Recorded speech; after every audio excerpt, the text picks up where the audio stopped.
Are we unintentionally repeating toxic parenting patterns that we learned in our childhood and doing them ourselves without even realizing it? We need to make sure we are going to break these cycles if we want to give our kids the best head start. I'm a mom and I'm also a child of immigrant parents. And now that I'm a therapist, I have really done a lot of internal reflection, looking back at my own childhood, seeing how certain things my parents did impacted me both in a positive and negative way.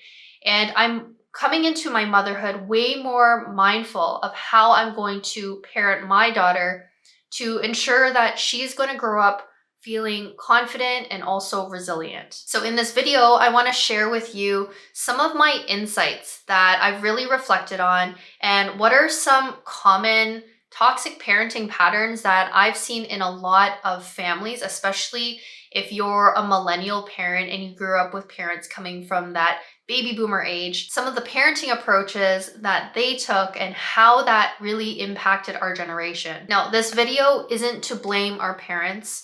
We all know that they did everything with good intention and they all tried their very best. Now, the whole point of this video is to really learn from our parents' mistakes and to try to use them as lessons, because now that we're parents ourselves, we of course want to give the best to our own children. And so what better way to do that than, really reflecting on what our parents did and do things that are going to be better for our kids in their mental health, in their self-esteem, and building their confidence. I hope you like this video so far. Please remember to like and subscribe to my channel. So let's get into the 7 toxic parenting practices that we need to stop. Number 1 is focusing solely on accomplishments and not effort. Growing up, I heard a lot of comments like, "Good job. Oh, you're such a good girl." And these types of comments really focus on this outcome of just being good. And whether or not, I put in a lot of effort into something, at the end of the day, the thing that was valued the most was that end accomplishment of me achieving something. And when the focus is on just the achievement rather than the effort, what that does, it really creates this unrealistic image in our minds that we always have to be perfect in order for us to feel valued or feel loved by our parents. We had to make sure that we reached that expectation. And that really affected me personally growing up, because I always had this high expectation for myself to always be perfect, to always do everything right. And there were times where I made mistakes, I screwed up with things. And I really took that so personally. And it started really to impact my self-esteem, my mental health. And this is really things that were conditioned in me at such an early age, where I really believed that the only way for me to feel valued as a person is if I achieved something great and if I got that recognition from people and from my parents. But what we have to realize is that we need to start shifting away from focusing on those achievements and actually looking at the effort that our kids put into things.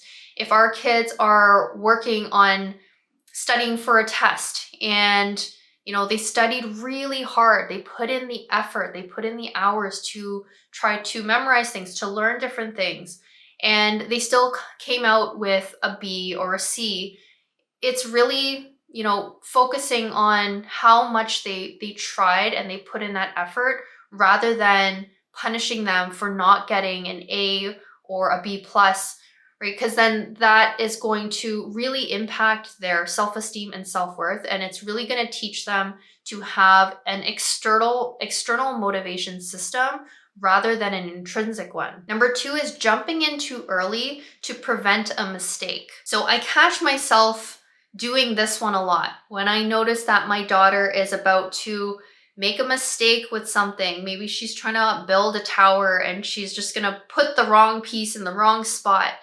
And I feel like I want to step in there and tell her, no, don't do that, do it like this. But when we do that, we don't allow our kids to learn for themselves. What this teaches our kids is that they need to be dependent on us to do things for them, because we start to make them feel like making a mistake is such a bad thing and that it should be avoided at all costs. And that's the opposite of what we want to do for our kids. We want them to make mistakes, because what I've learned growing up is that the big mistakes I've made in my life were some of the biggest learning lessons that I carry with me today. And it's so important that we teach our kids that making mistakes is okay. We give them the space to make mistakes. So the next time, if your child is trying to do something and you feel that urge to jump in, take a pause. Just let them try.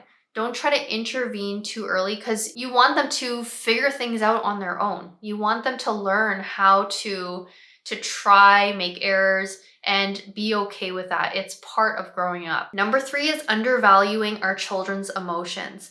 Now, this one hits hard because coming from immigrant parents, especially Asian parents, a lot of our emotions were not valued. A lot of them were just not brought to anyone's awareness. We kind of went about our days not really considering how we were feeling.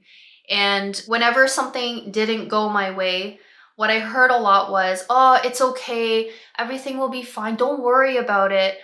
But these types of messages taught me that my feelings were not okay.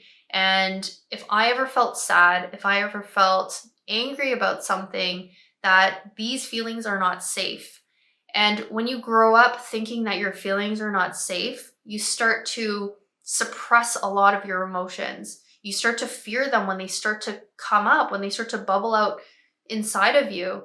And this is not healthy for us, right? And I think a lot of millennial parents can really relate to this, because a lot of us now are having to heal from those types of practices, and we are really starting to need to look inwardly in ourselves and work through our own emotions and recognize that these are okay emotions to feel. And so in my motherhood journey now, I'm very mindful about opening a safe space for my daughter to feel emotions.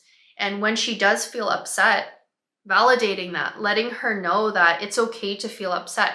Now, this doesn't mean that if there is an inappropriate behavior that comes after that emotion, that I'm not validating that, right? If she starts hitting another child or hitting me or screaming, I'm not validating that that behavior is okay. But it really comes down to the emotion of feeling upset and frustrated so it teaches her that she can express these emotions freely, and she will not be expected to stifle that inside of her. Number 4, preventing risky play out of fear. So this was something I heard a lot growing up. Whenever I was doing something that was, remotely risky, maybe climbing up, a play ladder in the playground, just swinging a little bit too quickly or spinning too fast, I would hear my parents say, "Be careful." And when we say the words "be careful," especially if we're doing this a lot, right? Every little thing, and this is the most common, especially when you have younger children, when they're reaching that like toddler age, preschool age, even kindergarten age, and they're still kind of exploring their environment. It's common for us as parents to go, "Oh, be careful." And it just kind of comes out without us even thinking. Like just the other day, I caught myself saying that phrase to my daughter when she was just climbing the couch. And if we are not mindful that we're saying these things over and over again consistently, that's the message that we are telling our kids, is that you have to be careful of everything, right? Everything's a danger. But the truth of the matter is, risky play actually teaches our kids so much. We need to give them, a little bit of space to try. And of course, like, we're going to assess situations. We're not going to let them do things that are extremely hazardous that's going to land them in the hospital. But we do have to give them some breathing room to try things out, because it actually teaches them to feel confident in their own bodies. So if they're climbing at the playground, like, be close by, but you don't have to consistently repeat, "Be careful, don't do this," right? You might fall here, because then you're instilling that fear, and then your child may not want to try. And then your child is always just going to sit on the sidelines and never want to get in there. Risky play teaches them, trust your body, right? Know how to judge certain things. And when things feel scary, you climb down, right? And we're there to support them when things feel scary for them, but we let them try to figure that out on their own. Number 5, using threats and fear to try to control bad behavior. I remember growing up and I used to love watching TV, like most kids. And I remember I had a 9 o'clock bedtime, but there was always a show that I wanted to watch that was on at 8:30. And I just wanted to sit there on the couch and watch, but my parents would always come and they would start screaming at me, telling me, you better get to bed. And they would use a lot of fear, a lot of punishments to try to get me there. And being the very compliant and people pleasing daughter that I was, I always obeyed. But what that did, it actually instilled a lot of anxiety in me, a lot of fear of being in trouble. And this, personally affected my mental health and something I had to work through. And so really reflecting on, well, what did this fear-based approach really do for me? And it really didn't do anything. And what did this fear do for me? It really just created a lot of anxiety for me. And so this is not the approach that I want to take for my daughter. And really, it comes down to utilizing more productive methods, right? Building certain skills to help your child who might be exhibiting certain bad behaviors, like they're not listening, they are not following your instructions. Well, really getting behind the why. Why does your child not want to? And, in that case for me, when I was watching a lot of television, it really came down to me I should have been following a schedule better, right? Having really firm boundaries around certain times that the TV had to be off. That would have really helped me to follow and listen rather than having my parents yell to make me comply. And this is also a much better approach if you have a child who is very strong-willed, right? Like I was not a strong-willed child. I was very compliant. But if you have a strong-willed child, it can feel a lot easier to try to use that fear-based approach to try to get them to comply because, when you speak to them nicely, when you set certain limits for them, they always try to negotiate and try to get around that. But at the end of the day, it's not teaching them any skills if you are just trying to yell your way into them obeying you, right? That ends up becoming an external motivation system for them. In order for them to take action and do something, they need someone on them screaming and yelling at them. What's going to happen when they get into the real world? They have their first job and they don't feel like doing something.